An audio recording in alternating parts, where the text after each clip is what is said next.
You are a pleasure junkie. You know why the screen's black? So that hopefully you can see your reflection, and now you know who the pleasure junkie is. It's you.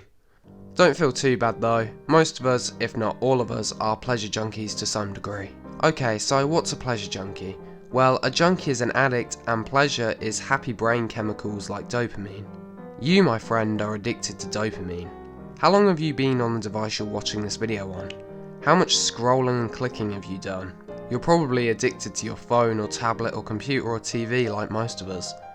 Why are we addicted to these? Because of oxytocin and dopamine. These are chemicals your brain releases when you look at your device. For example, on YouTube, watching your favourite YouTubers, obviously Cosmic Relief, your brain releases dopamine because of routine and comfort.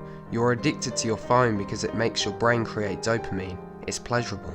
Now, you probably think of addiction as in narcotics, gambling, or BDSM Tinder sex, but you can actually get addicted to anything. Even your most normalised and routine activities are making you a pleasure junkie. You're addicted to them without even realising. That Netflix binge you had was actually a dopamine binge. Now, let's say you've binged a show or movies. It's because you like it. It might be because your favourite character said something funny or something cool happened. But when you're experiencing something you like, our brains will release the happy chemicals. When you love a show, that is your brain releasing oxytocin, the love chemical.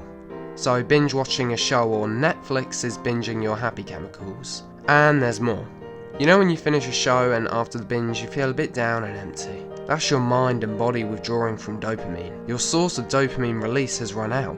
Much like a drug addict running out of drugs, you're now back in reality and are having withdrawal symptoms. Even the most basic human tasks, like sex and masturbation, are addictive, and you're probably addicted to them. I don't even mean the top of the spectrum sex offender porn addict types.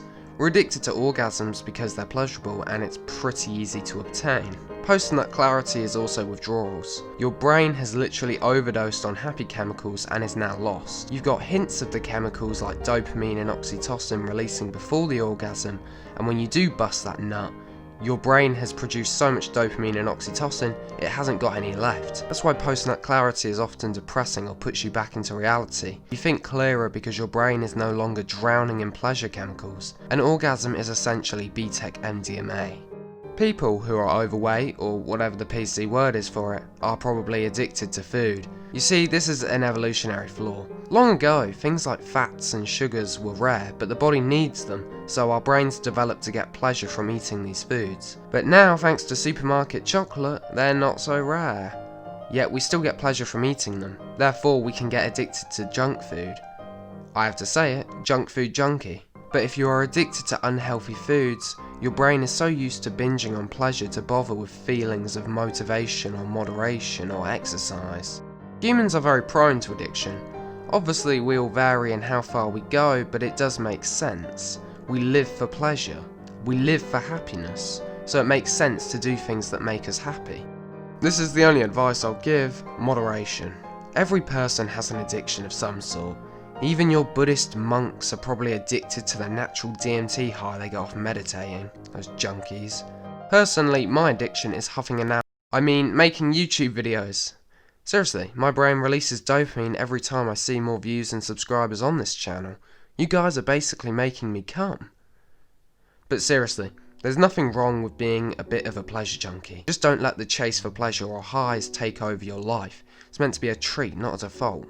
Now, obviously, not every single person is a pleasure junkie. You might be a special little flower who isn't addicted to anything whatsoever. Good for you. Seriously. But most of us are probably lightly addicted to our favourite activities, and honestly, that's okay. As long as it's not harmful or self-destructive, it should be okay. Although life can be quite bleak, so it makes sense having coping mechanisms, even if it's an addiction. In conclusion, just because you're not smoking meth at an orgy doesn't mean you're not an addict. And in conclusion, being an addict doesn't have to be a bad thing, because technically you can be addicted to anything, so that means you can be addicted to good things, whether that's a creative outlet, or even exercise, like those gym junkies you see. Being an addict can be a good thing, if you do good things with your addiction. Anyway, please just check out the other videos to fuel my addiction.